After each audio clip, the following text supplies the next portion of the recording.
எஸ்டிஆருக்கு வந்து ஒரு ஆறா இருந்துகிட்டே இருக்கும், எப்பவுமே இருக்கும். நீங்கள் என்னதான் வந்தாலும் சரி, அது வந்து ரங்கராய சக்திவேலா இருந்தாலும் சரி, கோவில்பட்டி சக்திவேலா இருந்தாலும் சரி, அப்படியே அந்த ஆறா இருந்துகிட்டே இருக்குன்னுவாங்கல்ல. அந்த ட்ரெய்லரில் பீக் மூமெண்ட் கேட்டிங்கன்னா 2 இடம். ஒன்று வந்து விண்வெளி நாயகா, அது ஒன்று. இன்னொன்று வந்துட்டு இனிமே நான் தான் ரங்கராய சக்திவேல், அது நல்லா இருந்துச்சு. முன்னாடி கூட பார்த்தீங்கன்னா அந்த ஒரு கமல் சார் பேச்சு வந்து புரியலை, அவர் ட்விட் போட்டால் புரியலை அப்படிலாம் சொல்லுவாங்க. ஆனால் அவருடைய அந்த ஆற்றல், அவருடைய அறிவாற்றல்லாம் நம்ம வெளியே எக்ஸ்ட்ராக்ட் பண்ணி ஒரு படத்தை 15 பேர் டீகோட் பண்ணாதான் அவர் என்ன சொல்ல வராருன்னு நமக்கு தெரிய வரும். அவர் இங்கே போய் இருக்கிற எல்லா சேனலும் இன்டர்வியூ கொடுக்கணும், அப்போ தான் தக் லைஃப் வந்து இதாகும். இன்ஃப்ளூயன்சரை கூப்பிட்டு வந்து உட்கார வச்சு அந்த படத்தை வந்து நம்ம ப்ரமோட் பண்ணணும். இது எவ்வளோ பெரிய அநியாயமாக இருக்குது. கமலுக்கும் ரஜினிக்குமான வித்தியாசமாக நான் பார்க்குறேன் என்னன்னா, கமல் வந்துட்டு சயின்ஸ் வாத்தியார் மாதிரி, அறிவு ஜாஸ்தி ஆனால் புரியாது. ஆனால் வந்துட்டு நிறைய பேருக்கு வந்துட்டு அது பயனுள்ளதாக தான் இருக்கும். ஆனால் ரஜினி வந்து பிடி மாஸ்டர் மாதிரி எல்லாருக்கும் பிடிக்கும். ஏன்னா இப்போ ரஜினி அவர்கள் எந்த இடத்துக்கு போகிறாரோ அந்த இடத்துக்கு ஏற்ற மாதிரி அவர் மாறிக்கிறாரு. கமல் சார் எங்கே போனாலும் அவர் மாதிரி தான் இருக்காரு. தோனி வரும்போதெல்லாம் இந்த பாட்டை போடுறாங்களே, என்ன பாட்டுன்னு ஒரு கேட்டிருப்பாப்ல, இதுதான் அந்த பாட்டுன்னு காமிச்சு. உண்மையிலேயே அந்த பாட்டு விராட் கோலி தான் சூப்பராக இருக்கும். இவ்வளோ காலம் கழிச்சும் ஒரு ஃபேட் அவுட் ஆகாத ஒரு இயக்குனர் அப்படிங்கிற பேர் மணிரத்னம் இருந்துகிட்டே இருக்கு. எத்தனையோ பேர் வந்தாங்க போனாங்க. இப்போ ரீசெண்டாக அவங்க ஸ்டைலில் ஒரு படம் பண்ணால் கூட அந்த படம் ஓடாது.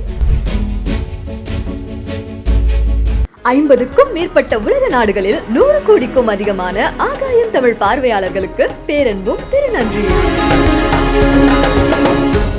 ஏன் அந்த ஆரா சொல்லுவாங்க தெரியுமா? ஆரா இப்போ ரீசெண்டாக அது ட்ரெண்ட் ஆகிட்டு இருக்குல்ல, அதில் வந்துட்டு எஸ்டிஆரை பற்றி சொல்லுவாங்க. எஸ்டிஆருக்கு வந்து ஒரு ஆறா இருந்துகிட்டே இருக்கும், எப்பவுமே இருக்கும். நீங்கள் என்னதான் வந்தாலும் சரி, அது வந்து ரங்கராய சக்திவேலா இருந்தாலும் சரி, கோவில்பட்டி சக்திவேலா இருந்தாலும் சரி, அப்படியே அந்த ஆறா இருந்துக்கிட்டே இருக்குன்னுவாங்கல்ல.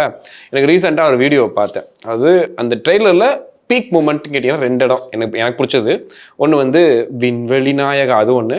இன்னொன்று வந்துட்டு இனிமே நான் தான் ரங்கராய சக்திவேல், அது நல்லா இருந்துச்சு. 2 தான் பீக் மூமெண்ட்டாக இருந்துச்சு. சரி, ஓகே, தக் லைஃப் என்ன மாதிரி இருக்க போகுது, எப்படிலாம் இருக்க போகுதுன்ற ஒரு எக்ஸ்பெக்டேஷனை ட்ரெய்லரில் க்ரியேட் பண்ணிட்டாங்க. இன்னொன்று கமலஹாசனும் மணிரத்னமும் அப்படின்னும் போது அது ஒரு பெரிய மேஜிக் காம்போ. அது என்ன பண்ண போகுது அப்படிங்கிற ஒரு பெரிய எக்ஸைட்மெண்ட் இருக்குது. ஆனால் இந்த ப்ரொமோஷன்ஸ்லாம் பார்க்கும்போது கொஞ்சம் பயமாகவும் இருக்குது. ஏன்னா ப்ரொமோஷன்ஸை பொறுத்த வரைக்கும் இன்றைக்கி இருக்க ஹீரோஸ்லாம் ப்ரொமோஷன்ஸ்க்கு வரமாட்டாங்க, ஆடியோ லான்ச்சுக்கு வரமாட்டாங்க, ஒரு ப்ரெஸ் மீட்டுக்கு வரமாட்டாங்க, ஹீரோயின்ஸ் எல்லாம் காசு கேட்குறாங்க, காமெடி ஆக்டர் கூட காசு கேட்குறாரு அப்படின்ற மாதிரிலாம் சொல்கிறாங்க. ஸோ இதெல்லாம் இருக்கும்போது ஒரு மனுஷன் ப்ரொமோஷன்னா அதோட எட்ஜ் வரைக்கும் போவார்னா அது கமலஹாசன் தான். விக்ரம் பட ப்ரொமோஷனை பார்த்தோம், அவர் போகாத இடமே கிடையாது. எல்லா இடத்துக்கும் போய் பிரியாணி போட்டு அவ்வளோ ப்ரொமோஷன். அது ஒரு அந்த படத்தை கொண்டு போய் சேர்த்த விதம் இருக்குல்ல. இன்னைக்கு கூட ஏஸ்னு ஒரு படம் வந்திருக்குன்னு சொல்லிட்டு விஜய் சேதுபதி கூட வந்து ஓப்பனாக சொல்லியிருக்காரு, இந்த படம் வந்திருக்குன்னு யாருக்குமே தெரிலங்க அப்படின்ற மாதிரிலாம் பேசியிருக்காரு. ஏற்கனவே நம்ம பேசினதை அவரே அஃபிஷியலாக வேற சொல்லியிருக்காரு. ஏன்னா ப்ரொமோஷன் அந்த அளவுக்கு இருந்துச்சு அப்படின்ற மாதிரி. நீங்கள் இன்டர்வியூ கொடுக்கலாம், அதை சுவாரஸ்யமாக கொடுக்கணும், அதுக்குன்னு ஒரு இது இருக்கு இல்லையா, அதை பேசுறது ஒரு இதாக இருக்கணும் இல்லையா. இந்த இடத்துல ரஜினி சார் நம்ம வந்து மென்ஷன் பண்ண வேண்டியது. இன்டர்வியூ கொடுக்கறது இல்லை, இன்டர்வியூ கொடுக்க மாட்டாரு. ஆனால் ஒரு இன்டர்வியூ கொடுத்தாலும் அது பல வருடங்கள் கழித்து நீங்கள் பார்த்தாலும் இப்போ புரியாது. பல வருஷம் கழிச்சு பார்த்தா கூட அதுக்கான மீனிங் உங்களுக்கு தெரியும். அது மீம் கண்டென்ட்டாகவும் பார்க்கலாம், ஒரு வாழ்க்கைக்கான கண்டென்ட்டாகவும் பார்க்கலாம். சொல்லலையா லோகேஷ் சார், அந்த கூலியில ஒர்க் பண்ண அந்த டைம்ல வாழ்க்கையோட ப்ரீசியஸ் டைம் சொல்லியிருக்காருல்ல, அவ்வளவு ஒரு ஞானிங்க அவரு. இல்ல உண்மையில கரெக்டா சொல்லிருக்காங்க. அந்த 2 வருஷம் என்னோட வாழ்க்கை வந்துட்டு இது யோசிச்சு. இதுல வந்து இப்ப என்ன சிக்கல் அப்படின்னா, இப்போ ரீசெண்டா தக் லைஃபோட இந்த இன்டர்வியூஸ் எல்லாம் பாக்குறோம், அந்த குரூப்பா அவங்க கொடுக்குற அந்த டீம் இன்டர்வியூ பாக்குறோம். அதில் வந்துட்டு கமல் சார் மட்டும்தான் பேசுகிறாரு, மற்ற எல்லாரும் அமைதியாக ஒரு ஜென் மோடுக்கு போயிடுறாங்க அப்படின்னு. அதில் ஒரு குறிப்பிட்டு ஒரு சேனல் பார்த்தீங்கன்னா இவர் ரகுமான் சார் வந்து தூங்குறதெல்லாம் வந்துட்டு போட்டிருக்காங்க. அதாவது கமல் சார் பேசிட்டு ரகுமான் சார் தூங்கிட்டு இருக்க மாதிரிலாம் ஒரு ஃப்ரேமை காமிச்சிட்டாங்க. என்னடா அது, எவ்வளோ பெரிய ஆள் என்ன. ஏன்னா கமல் சார் பேசுகிறாரு, அவர் நிறைய பேசுவார், சூப்பராக பேசுவார், நிறைய விஷயங்கள் வந்து அவர் பேசுவார். அதை சொல்லுவாங்கல்ல, இவ்வளோ நல்லா இங்கிலீஷ் பேச தெரிஞ்ச உனக்கு அதை யாருக்கிட்ட பேசணும்னு தெரிலையன்ற மாதிரி. நமக்கு அதெல்லாம் வேண்டாங்க, நீங்கள் சூப்பர் நல்லா பேசுகிறீங்க, ஓகே. ஸோ அந்த மாதிரி தான் ப்ரொமோஷன்ஸ் போயிட்டுருக்கு. எல்லா இடத்துக்கும் போகிறாங்க, நிறைய இடத்துல போய் பண்ணுறாங்க. ஆனால் மேக்ஸிமம் கமல் சார் தான் பேசுறாரு, நடிச்சு யாரையுமே பேச விட மாட்டாருன்ற மாதிரிலாம் நீ ட்ரால்ஸ் போயிட்டு. அது பொதுவாக அறிவாளிகள் கூட இருந்தோம்னாலே இந்த சிக்கல் உண்டுங்க. ஒரு டைம்ல வந்துட்டு என்ன சொல்லுவாங்கன்னா, அறிவாளிகள் அதிகமாக பேச மாட்டாங்கன்னு. அது எப்படின்னா, நாம அறிவை சேகரிச்சுட்டு இருக்கிற டைம்ல பெருசாக பேச ரீசெண்டாக கொஞ்சம் நிறையா பேசுறாருல. ஏன்னா இப்போ அறிவை ஃபுல்லாக வந்துட்டு இருக்கோம், இப்போ பேசி ஆகணும், வேற இடம் சொல்லி ஆகணுங்கிற ஒரு நிலை இருக்கு. ஏன் எல்லாம் படிச்சுட்டு வந்திருக்காரு. ஆமா, எல்லாத்தையும் படிச்சுட்டாருல. அன்னைக்கு கூட வந்துட்டு ஒரு இடத்துல பேசிட்டு இருக்கும்போது வந்துட்டு அது ஒரு புதுசாக ஒரு டெக்னாலஜி பற்றி பேசுறாரு. அதை வந்துட்டு கேட்டு எல்லாம் மிரண்டு போறாங்க. த்ரிஷாக்குலேருந்து எல்லாருக்கும் இதெல்லாம் இருக்கா அப்படின்ற மாதிரி. ஏன்னா அவருக்கு அறிவு ஜாஸ்தி. அது ஒரு வாட்டி தான் சுவாரஸ்யமா வித்தியாசமா இருக்கும். அதுதான் சிக்கல். இங்கே சிக்கல் என்னன்னா அவருக்கே வச்சு ஒரு இன்டர்வியூ தான் பண்ணியிருக்கணும். அதாவது மொக்க டீம் இன்டர்வியூ எல்லாம் வந்துட்டு ஒரே இன்டர்வியூ எடுத்து எல்லா யூடியூப் சேனலும் கொடுக்குறாங்க. தக் லைஃப் மாதிரியான ஒரு இடத்துல வந்துட்டு ஏதாவது ஒன்று பண்ணியிருந்தா போதும். எல்லா இடத்துலையும் இன்டர்வியூ அப்படின்னும் போது திருப்பி நீங்கள் என்ன பேசுவீங்கன்ற ஒரு கேள்வி இருக்கு இல்லையா? கண்டிப்பா. அது வந்துட்டு ஆல்மோஸ்ட் வந்துட்டு இந்தியன் படத்தில் சித்தார்த்தா பார்த்த மாதிரி இருக்கு எனக்கு தக் லைஃப்ல. இங்கே கமல் சார் அங்க இந்தியன்ல வந்துட்டு தக் லைஃப் ப்ளீஸ் வேண்டாம், அதை ஞாபகப்படுத்தாதீங்க. அது என்ன சோஷியல் மீடியா ஒரு பேர் என்ன அரவிந்தன் ரொம்ப Chitra Aravindan from social media. அந்த மாதிரி இங்கே வந்துட்டு ஒரு நிறைய பேச வைக்கிற மாதிரியான ஒரு சூழல் வந்துகிட்டே இருக்கு. இப்போ நல்ல உதாரணம் ஒன்று சொல்லும் போது கூட வந்துட்டு கமல் சார், அதாவது ரஹ்மான் கிட்ட வந்துட்டு இந்த பாடலை பற்றி கேட்கும்போது டக்குன்னு கமல் சார் உள்ள அந்த பாட்டு என்ன பாட்டு அதுக்கு தானே நான் உட்காந்து இங்கே என்ன கிணறா வெட்டி நான் எது கூப்பிட்டீங்க அப்படின்ற மாதிரி இருக்குல்ல. அந்த மாதிரியான ஒரு மோடுக்கு தான் சுற்றி இருக்க எல்லாருமே போயிடுறாங்க. அது வந்துட்டு எனக்கு பார்க்கும்போது என்ன தோணுச்சு அப்படின்னா, ஆர்ஜே பாலாஜி வந்துட்டு ஒரு சம்பவம் ஒன்று சொல்லுவார். மகேஷ் பாபுவோட ஸ்பைடரில் ஷூட்டிங் பண்ணிட்டு இருக்கும்போது வந்துட்டு டக்குன்னு கமல் சார் கால் பண்ணிட்டாருன்னும் போது இவர் பேச ஆரம்பிச்சிருக்காராம். பேசுறாரு அப்படின்னு சொல்லி அப்படி இப்போ சார் வரேன்னு சொல்லி ஷூட்டிங்கே ஒரு 2 மணி நேரம் தள்ளி வச்சுட்டாங்களாம். அப்போ வந்துட்டு மகேஷ் பாபு கிட்ட ஒரு சாரிலாம் சொன்னாங்க, சார் சாரி சார் தப்பாக எடுத்துக்காதீங்க அப்படின்னு. அப்போ ஒரு ஒன்றும் எடுத்துக்கலையா. ஒரு 2 நாள் கழிச்சு ஒரு வீட்டில் விருந்து கொடுத்து எல்லாரையும் கூப்பிட்டாங்க. கூப்பிடும்போது வந்துட்டு இவரை நடுவில் வச்சுட்டு தான் கலாய்க்க ஆரம்பிச்சார். சார் இவர் யார் சார், என் படம் ஷூட்டிங் விட்டு வெளில போயிட்டார் சார், 2 மணி நேரம் நான் இவருக்காக வெயிட் பண்ணிட்டு இருந்தேன் சார்னு சொல்லி கலாய்க்க ஆரம்பிச்சிட்டாராம். அப்போ முருகதாஸ் சார் தான் சொன்னாராம், சார் கமல் சார் கால் பண்ணாலே அப்படி தான், நம்ம காலை கட் பண்ண முடியாது, அவராக வச்சாதான் உண்டுன்னு. அப்போ நார்மலாக யோசிச்சு பாருங்க, ஆர்ஜே பாலாஜி தான் பேசுவார். அவர்கிட்ட கமல் 2 மணி நேரம் என்ன பேசியிருப்பாருன்னு யோசிச்சு பாருங்க. ஆர்ஜே பாலாஜி காதல் ரத்தம் வர்ற அளவுக்கு வைபாக இருக்காருன்னா கமல் சார்னுடைய பேச்சு. நான் இடைச்சூழல் இன்னொரு விஷயம் சொல்கிறேன். நெல்சன் கூட வந்துட்டு ஒரு மேடையில் சொல்லியிருப்பாரு. அவர் வந்து இப்போ இந்த பிக் பாஸ்லாம் அவர் தானே இது பண்ணிட்டு இருந்தாரு, அந்த டிரெக்ஷன் ஒர்க்லாம் பார்த்துட்டு இருந்தார்ல. அப்போ அவர் உட்கார வச்சு நிறைய புக்ஸ் பற்றிலாம் கூட பேசுவாராம். புக்ஸ் பற்றி, இது பற்றி, சினிமா பற்றி நிறையா சொல்லிப்பார் போல். நெல்சன் அப்படின்னா தெரியும் நெல்சன் பற்றி உங்களுக்கு. நெல்சன் அப்படி பார்த்துட்டே இருந்திருக்காரு. சார் ஓகே சார் எல்லாம் முடிச்சுட்டு கமல் சார் கேட்டிருக்காரு, நான் சொன்ன எதுவுமே உங்களுக்கு புரியல அப்படின்னாரு. புரியல சார், உங்கள் மூஞ்ச பதில் தெரியுது போங்கன்ட்டுருக்காரு. இதை வந்து மேடையில் சொல்கிறாரு நெல்சன். எனக்கு அவர் கலாச்சி தான் சொல்லியிருக்காரு. சார் நீங்கள் சொன்ன உண்மையும் புரியல. அப்போ யோசிச்சு பாருங்க, எவ்வளோ நேரம் உட்காந்து சொல்லிட்டு இருக்காரு, அவருக்கு தெரியலன்னு தெரிஞ்சு சொல்றாருல்ல இவர். ஸோ இதுதான் வந்து இப்போ வெளிப்படையாக தெரியுதுன்னு நினைக்கிறேன். இதுக்கு முன்னாடி கூட பார்த்தீங்கன்னா அந்த ஒரு கமல் சார் பேச்சு வந்து புரியலை, அவர் ட்வீட் போட்டால் புரியலை அப்படிலாம் சொல்லுவாங்க. ஆனால் அவருடைய அந்த ஆற்றல், அவருடைய அறிவாற்றல்லாம் நம்ம வெளியே எக்ஸ்ட்ராக்ட் பண்ணி ஒரு படத்தை 15 பேர் டீகோட் பண்ணாதான் அவர் என்ன சொல்ல வராருன்னு நமக்கு தெரிய வரும். தசாவதாரம் பார்க்க போகும்போது நமக்கு சின்ன பையன், நமக்கு அந்த கதையே புரியல, என்னடா அது படம்னு வந்துட்டோம். ஆனால் இப்போ பார்த்தா அந்த படம் எப்பா இவ்வளோ பண்ணியிருக்காருப்பா இவர் அப்படின்னு. அன்பே சிவம் பார்க்கும்போது நமக்கு அதான் தோணுச்சு, எதுக்கு இதில் இந்த பிஜிஎம் போடுறாங்க, ஏன் இவர் இந்த மாதிரி அழுதுகிட்டு பேசுகிறாரு, அவர் ஏன் முடி இப்படி செய்யிருக்காரு, இதெல்லாம் நமக்கு தெரில. ஆனால் இப்போ பார்க்கும்போது அது ஒரு பொக்கிஷம். அன்பே சிவம் படம்லாம் நமக்கு பார்க்க கிடைச்சது பெரிய, அந்த அளவுக்குலாம் நம்ம பேசுகிறோம்ல. அப்படிப்பட்ட ஒரு கமல் சார் தான் நம்ம வந்து பார்த்துருப்போம். இந்த இடத்துல ரஜினி சார் நம்ம வந்து இன்க்ளூட் பண்ணியே ஆகணும். ஒரு ஆடியோ லான்ச்சு ரஜினி சார் பேசுகிறார் அப்படின்னா அவருக்கு திடீர்னு ஒரு எனர்ஜி வந்துச்சுன்னா 1 hour கூட பேசுவார். யோசிச்சு பாருங்க, எத்தனை ஆடியோ லான்ச் வந்து ரஜினி சார் பேசியிருக்காரு. ஒரு வீடியோவாவது இது என்னையா அப்படி பேசியிருக்காருன்னு சொல்ல முடியுமா சொல்லுங்க? அந்த வசீகரமான பேச்சு. ஒரு மேடைக்கு போனால் யதார்த்தமாக, அதில் கூட எனக்கு தெரிஞ்சு ஒரு மேடையில் கூட கலாச்சிருப்பார். சில பேர் பேசுவாங்க, அதாவது அவங்க அறிவாளி நினச்சிக்கிட்டு அவங்க தெரிஞ்ச எல்லா விஷயத்தையும் நம்ம சொல்லியே தீரணும் அப்படின்னு சொல்லிட்டு. கமல் சார் அந்த இடத்துல இருப்பார். அதை இப்போ ஒருத்தன் ஃப்ரேம் வேற ஒரு கேமராமேன் வச்சுருப்பாங்க. ஸோ அது வந்து கமல் சார் தான் சொன்னார் அப்படின்னு. அந்த மாதிரி நம்ம பேச வராது, நம்ம ஒன்றுனா டக்குன்னு பேசிடுறது அப்படின்னு. அந்த பொன்னியின் செல்வன் ஆடியோ லான்ச் அந்த மேடையில் கூட வந்துட்டு ஒரு சுவாரஸ்யமான தகவலை பகிர்ந்துப்பாங்க. கமல் சார் பேசினதை விட ரஜினி சார் பேசினதுக்கு அவ்வளோ விசில் சத்தம் அவ்வளோ. ஏன்னா அந்த க்ரௌடை கண்ட்ரோல் பண்ணி தன்வசப்படுத்துறது இருக்குல்ல, அது இன்னும் இருந்துக்கிட்டே இருக்கு அவர்கிட்ட. அப்போ யோசிச்சு பாருங்க, கமல் சார் வந்து இன்னைக்கு வந்துட்டு ரஜினி சார் கமல் சாரும் ஒரே இடத்துல தான் இருக்காங்க. பட் ஆனால் அவர் இங்கே போய் இருக்கிற எல்லா சேனலும் இன்டர்வியூ கொடுக்கணும். அப்போதான் தக் லைஃப் வந்து இதாகும். இன்ஃப்ளூயன்சரை கூப்பிட்டு வந்து உட்கார வச்சு அந்த படத்தை வந்து நம்ம ப்ரமோட் பண்ணணும். இது எவ்வளோ பெரிய அநியாயமாக இருக்குது, எவ்வளோ பெரிய ஒரு பெரிய லெஜண்ட் அவர். அப்பேற்பட்ட ஒருத்தரோட படத்தை, சிம்பு இருக்காரு, மணிரத்னம் படம், இத்தனையும் தாண்டி இன்ஃப்ளூயன்சர் வந்து தக் லைஃப்னு ஒரு படம் வந்திருக்குது. எனக்கு என்னமோ இந்த மர்மர் படத்துக்கு கொடுத்தாங்கல்ல, அந்த மாதிரி உட்காந்துக்கிட்டு தக் லைஃப் படம் வரப்போகுது, நான் வந்து இங்கே வந்து சிம்புவை பார்த்தேன், இவரை பார்த்தேன், அவரை பார்த்தேன், என்னடா நடந்துகிட்டு இருக்கு தமிழ் சினிமா, அப்படிதான் தோணுச்சு. எவ்வளோ பெரிய லெஜண்ட், அவங்க படத்தை எதிர்பார்த்து காத்துக்கிட்டு இருக்கோம் அப்படின்லாம் சொல்லுவாங்க. நீங்களாம் எப்படி சொல்றீங்க அப்படின்னு இந்த இடத்துல தான் நீங்கள் சிந்திக்கணும். ரஜினி சார் பண்ணுவாரா அப்படி? தமன்னாவை வந்து பாம்பேல டான்ஸ் ஆட விட்டு ஒரு படத்தை முடிச்ச இல்லையா? உண்மையா இல்லை? உண்மை. அவர் ஒரு டான்ஸ் தான், அதுக்கப்புறம் வேறு ஏதாவது நடந்துச்சா? அது ப்ரொமோஷனாக தான் நடந்துச்சா? ஒன்றுமே நடக்கல. ரஜினி சார் ஒரே ஒரு மேடையில் தான் ஏறினார், ஒரே ஒரு ஆடியன்ஸ் தான் பேசினார். படம் எங்கே போய் நின்றுச்சு? இதான் விஷயம். இதுதான் வந்து சொல்லுவாங்கல்ல, மந்திரம் தான், தந்திரம். இல்லை அது லாஜிக்காக கரெக்டான விஷயம் தான். ஆனால் மேட்டர் என்னன்னா, கமலுக்கும் ரஜினிக்குமான வித்தியாசமாக நான் பார்க்குறேன் என்னன்னா, கமல் வந்துட்டு சயின்ஸ் வாத்தியார் மாதிரி. அறிவு ஜாஸ்தி, ஆனால் புரியாது. ஆனால் வந்துட்டு நிறைய பேருக்கு வந்துட்டு அது பயனுள்ளதாக தான் இருக்கும். ஆனால் ரஜினி வந்து பிடி மாஸ்டர் மாதிரி, எல்லாருக்கும் பிடிக்கும். அதனால அவர் வழியே இல்ல. அவர் வந்தாரு கிரவுண்ட்ல உட்கார வச்சு பேச, நீ எங்க வச்சு பேசுறதா மேட்ரு. பிடி மாஸ்டர் கிரவுண்ட்ல உட்கார வச்சு ஜாலியா கேட்போம். அவ்வளவுதான், அதேதான். அதனாலதான் வந்துட்டு கமல் அவர்கள் நிறைய பேச வேண்டியதா இருக்குது. நிறைய பேசி இப்ப அண்மை காலத்துல போதும்யா ரொம்ப பேசுறீங்கன்ற மாதிரியான ஒரு மனநிலைக்கு சினிமாவை கத்துக்கணும்னு நினைக்கிற மணிகண்டன், லோகேஷ் கனகராஜ் இவங்க எல்லாம் சொல்லுவாங்கல்ல, அவர் வந்து எங்களுக்கு வந்து ஆசான் மாதிரி. அவங்களுக்கு எல்லாம் அவரோட ஸ்பீச் எல்லாமே ரொம்ப நல்ல விஷயமா புரியும். ஆனா அது எல்லா இடங்களையும் ப்ரமோஷன்லாம் போகும்போது மக்களுக்கு என்ன தேவையோ அதை கொடுத்தா போதும். அதை தாண்டி நீங்க கூட சொன்னீங்க, ஏஆர் ரஹ்மான் சார் கேட்ட கேள்விக்கு வந்து இவர் பதில் சொல்லிட்டு இருக்காரு, சிம்பு கிட்ட கேட்ட கேள்வி இவர் பதில் சொல்லிட்டு இருக்காருன்னும் போது அங்கதான் நமக்கு வந்து இதாவது என்னது ஒரு மீம்ல பரிதாபங்களை வரும்ல, சரிங்க பேசாம எவ்வளவு நேரம் எனக்கு அந்த மீம்லாம் காலைல பார்த்தேன். எவ்வளவு பெரிய ஆளு கமலஹாசன் சார், எவ்வளவு பெரிய விஷயங்கள் பண்ணிருக்காரு, அசல்ட்டா மீம் போட்டு கலாச்சிட்டு இருக்கீங்க. இல்ல, எவ்வளவு பெரிய மனிதரா இருந்தாலும் வயதுன்னு ஒண்ணு இருக்கு இல்லைங்க, முதிர்வுன்னு ஒண்ணு இருக்கு, அதுல இருக்கக்கூடிய டேமேஜ்னு ஒண்ணு இருக்கு. அதை நம்ம கிரேஸ்ஃபுல்லா ரஜினி சார் அதை விட இல்லைங்க. ஏங்க நீங்க ரஜினி அவர்களை கமல் சாரோட ஒப்பிடவே முடியாதுன்னு சொல்லுவார். அதான் சொன்னேன், அவர் வந்துட்டு வேற, அவர் டோட்டலாவே வேற.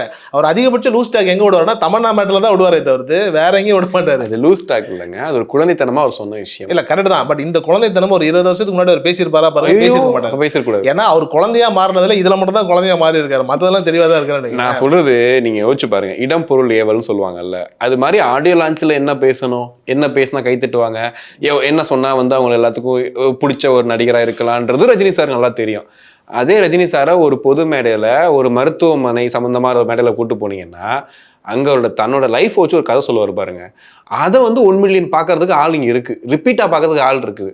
நான் குடிச்சேன், சிகரெட் பிடிச்சேன், நான் எப்படி இருப்பேன், என்ன பண்ணுவேன், காலைல எழுந்தோன்னே நான் வந்து இவ்வளோ பெரிய சரக்கு அடிச்சுட்டு இவ்வளோ மாமிசம் சாப்பிடுவேன்லாம் சொல்லி அதெல்லாம் விட்டேன் இப்போ நல்லா இருக்கேன்னு ஒருத்தன் பேசுற அந்த ஒரு இது இருக்குல்ல, யதார்த்தம், அதுதான் இங்க மேட்டர். எங்க போனாலும் அதை கரெக்டா அதை பிடிச்சிக்கிற விஷயம் இருக்குல்ல, அது சூப்பரா பண்றாரு. பட் இங்க வந்து அது வந்து இல்ல, அது உண்மைதாங்க. ஏன்னா இப்ப ரஜினி அவர்கள் எந்த இடத்துக்கு போறாரோ அந்த இடத்துக்கு ஏத்த மாதிரி அவர் மாறிக்கிறாரு. கமல் சார் எங்க போனாலும் அவர் மாதிரிதான் இருக்காரு. அதாவது வந்துட்டு உண்மைதான், எந்த இடத்துக்கு போனாலும் கமல் மாதிரி தான் இருக்காரு தவிர்த்து ஒரு ஒரு உதாரணத்துக்கு சொல்லணும் அப்படின்னா, யாரோ ஒருத்தவங்க இறந்துட்டாங்க, அங்க போய் நின்று கமல் அவர்கள் பேசினா கூட அது நமக்கு புரியறதுக்கு 5 நிமிஷம் ஆகுது. ஏன்னா லாஜிக் என்னன்னா அவருக்கு வந்துட்டு இரங்கல் செய்து தான் சொல்றாரு, ஆனா நமக்கு புரிய மாட்டேங்குது. பிக் பாஸ்ல கூட இப்படிதாங்க ஆயிடும். பிக் பாஸ் தான் பிரச்சனையா இருக்கு. அதுல இருக்கலாம். ஏன்னா பிக் பாஸ் நீங்க தொடர்ச்சியா வந்துட்டு அதை ஃபாலோ பண்ணிட்டே இருந்தீங்க அப்படின்னா ஒரு சின்ன ஒரு மனச்சிதைவு ஏற்படுறதுக்கான வாய்ப்பு. நான் சொல்றது பாக்குறவங்களுக்கு பொதுவா வந்துட்டு அது ஒரு 24 hours எல்லாம் பாக்குறாங்கல்ல, ரெகுலரா அதை பார்த்து அதை வந்துட்டு அனலைஸ் பண்ணிட்டே இருக்கும்போது உங்களை அறியாம வந்துட்டு ஒரு மைண்டு என்னமோ மாதிரி இந்த டிராகன் படத்துல அந்த பிரதீப் மாதிரி ஒரு நாள் ஃபுல்லா அந்த பெருக்க வரவங்க சொல்லலாம் பைத்தியம் அப்படின்னு. அப்படி இருக்கும்போது வந்துட்டு கமல் அவர்கள் அதுலயே இருந்ததனுடைய நிலைன்னு ஒன்று இருக்கு. ஆனா அதெல்லாம் இவரை பாதிக்காதுங்க. லாஜிக்கா இவர் ஒன்னே என்னன்னா, இத்தனை ஆண்டு காலம் பயணிச்சிட்டாரு, பயணிச்ச கதைகள்னு ஒன்று இருக்கு இல்லையா, தான் போறதுக்குள்ள அந்த கதையே சொல்லிடணும், அவ்வளவுதான். இப்ப திரும்ப மீம் தாங்க ஞாபகம். சிம்பிளா இல்ல, சிம்பிள் லாஜிக்கா தான். இப்ப என் தாத்தா ஒருத்தர் இருப்பாருங்க, அவர் என்ன பண்ணாரு அப்படின்னா, அவர் வாழ்க்கையில அவர் என்னென்ன சேட்டைகள்லாம் பண்ணாரோ, சேட்டைகள்லாம் அவர் வாழ்க்கையில முன்னேறதுக்கான என்னென்ன விஷயம்லாம் பண்ணாரோ, உங்க தாத்தா சேட்டை தானே பண்ணுவாரு. அதான் அதை வந்துட்டு என்கிட்ட இல்ல, ரோட்ல போற நொங்கு விற்கிறவங்க கிட்ட கூட கூப்பிட்டு சொல்லுவாரு. ஓகேவா? இப்போ அதையே தான் நான் இங்கேயும் நான் பார்க்குறேன். இது வேற ஒரு வெர்ஷன். இப்போ என் தாத்தா வந்துட்டு நொங்கு விற்கிறவர்கிட்ட சொல்ல முடியும் அப்படின்னா, கமலஹாசன் அவர்கிட்ட வந்துட்டு பரத்வாஜ் சொல்ல முடியும். ஓகே, அவர் தான் நொங்கு விற்கிறவர். இதுல என்னன்னா, இப்போ எஸ்டிஆர் வந்து அவர் பேசினதெல்லாம் தாண்டி எஸ்டிஆர் இன்டர்வியூல ஒன்று சொல்லியிருக்காரு, நான் போய் விராட் கோலியை பார்த்தேன். எங்க சிரிக்கிறீங்க? இல்ல, அது பார்த்தேன், உண்மைதாங்க. விராட் கோலி பார்த்தேன், I don't know who are யூன்னு கேட்டாரு. நான் உடனே வந்துட்டு, சார் நான் சிம்பு இந்த மாதிரி ஆக்டர்னு சொல்லிட்டு கை கொடுத்துட்டு வந்தேன். ஆனால் வந்துட்டு என் பாட்டை அவர் சொல்கிறாரு, இருந்தாலும் அதில் ஃபோட்டோ இருக்கல, என் ஃபோட்டோ இருக்கல, சின்ன பிள்ளை மாதிரி சொல்கிறாரு. நீ பெரிய ஆள் ஆல்ரெடி. அவர் அங்கே வேணா கெத்தா இருக்கட்டும், அவர் ஆர்சிபி இந்தியன் டீம் பிளேயர், அவர் கிரிக்கெட்ல பெரிய ஆள் தான். ஆனா நீ சினிமால எவ்வளவு பெரிய ஆளு, உனக்கு கொண்டாடுறதுக்கு இவ்வளவு பேர் இருக்கா. பேர்பட்ட ஆர்சிபில பெரிய ஆளா இருந்தா கூட கப்பு இருக்கா, தலைவங்க என்ன நல்லா இருக்கு. இது பர்சனல் அட்டாக் மாதிரி இருக்குது. நான் ஹெட்ஷெட் போட்டுக்கிறதுக்காக சொல்ல, இது வேண்டாம். ஏன்னா இல்லைங்க, நான் சொல்றேன், விராட் கோலியோட வாழ்க்கை வரலாறு எடுத்தா சிம்புவை தவிர யாரும் நடிக்க முடியும் சொல்லுங்க. அவருக்கு அந்த லுக் அலைக் எல்லாம் பாத்தீங்கன்னா நிறைய இருக்கு. சர்மாவா யார் வருவா? அங்கே திரிஷா தானா? கைடுல இல்ல சொல்றேன், ஜென்ரலா எஸ்டிஆர் பாட்டின் அதுக்காக சொல்றேன். அந்த மாதிரிலாம் இருக்கும்ல. அப்படி இருக்கும்போது ஏன் சொன்ன அப்படின்னு ஒரு பக்கம் போகுது. இன்னொன்னு, அவர் தன்னை அப்படிதான் வச்சுக்கிறாரு, ஹம்பிளா தான் வச்சிருக்காரு. ஏன்னா எஸ்டிஆர் வந்து நல்லா கிரிக்கெட் ஆடுவார், அவர் கிரிக்கெட் ரொம்ப பிடிக்கும்.